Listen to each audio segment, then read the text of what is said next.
Тоа беше ден кој го смени светот. На 11 септември 2001 година 19 припадници на терористичката Ал-Каеда киднапираа авиони со кои ги извршија најголемите терористички напади во Соединетите држави. Милиони луѓе ги следаа вестите за хоророт во срцето на политичкиот и финансискиот живот во Соединетите држави.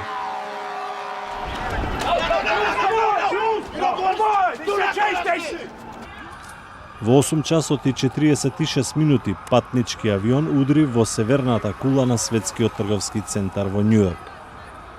Очевидци мислеа дека е страшна несреќа, се додека по 17 минути не удри и вториот авион, сега во јужната кула.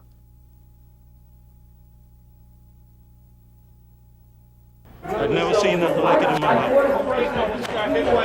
World Trade, you got the phone company building got hit, everything. И двата авиона полетале од аеродромот во Бостон, полни со гориво, кои киднаперите ги претворија во смртоносно оружје. Стотици луѓе загинаа веднаш, додека многу повеќе беа заглавени во зградите. I didn't see what happened, but I saw people jumping out of the building just now.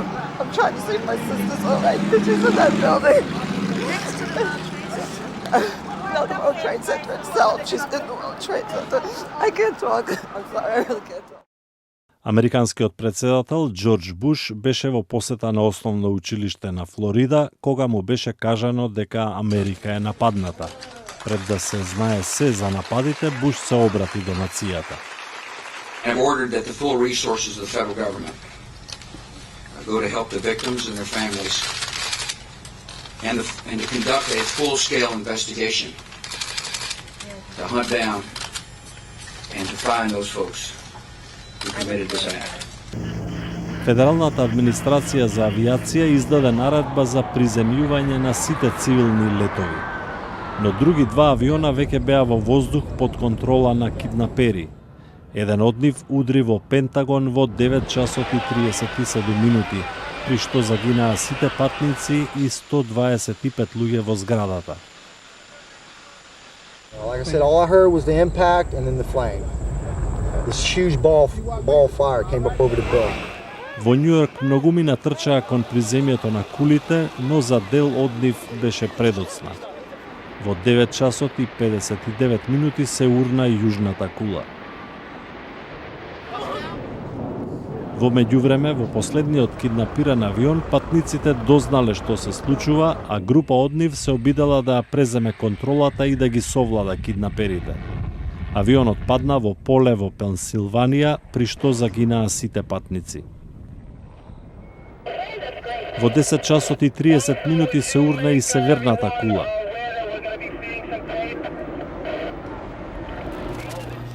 Меѓу жртвите во двете згради беа и стотици пожарникари, полицајци и медицинари кои се обидуваа да им помогнат на луѓето.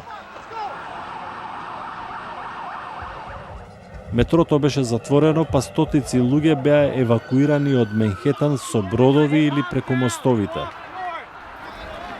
Кога стивнаа огнот и прашината, почна операцијата за спасување.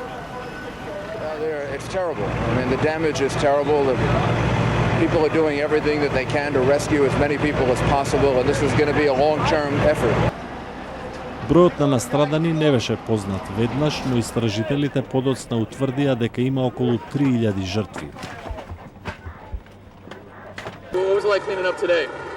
Oh, man, your eyes are burning, dust in your face, it's a lot. It's too much, man. This is, God forbid what happened, man. Американските разузнавачи утврдија дека нападите ги извршиле 15 саудици и 4 од други арапски земји. За управување со авиони се обучувале во Соединетите држави. Нападите биле планирани и финансирани од Осама Бин Ладен, тогашниот лидер на терористичката мрежа Ал-Каеда. Исто така беше откриено дека Калед Шеих Мухамед, пакистански исламист, бил главен архитект на нападите. На 7 октомври председателот Буш ја објави воената кампања против Ал-Каеда и талибанците во Авганистан. These carefully targeted actions are designed to disrupt the use of Afghanistan as a terrorist base of operations and to attack the military capability of the Taliban regime. We are joined in this operation by our staunch friend, Great Britain. Other close friends, including Canada, Australia, Germany, and France, have pledged forces as the operation unfolds. Американците и сојузничките сили останаа во Авганистан 20 години, а во војната против тероризмот беше вклучена и инвазијата врз Ирак во 2003 година. 11 септември го смени животот и во Соединетите држави, но и во светот, при што беше зајакната безбедноста и безбедносните контроли. За оние што ги загубија најблиските, но и преживеаните, тој ден им донесе трауми за цел живот, но се смени и курсот на целата светска историја.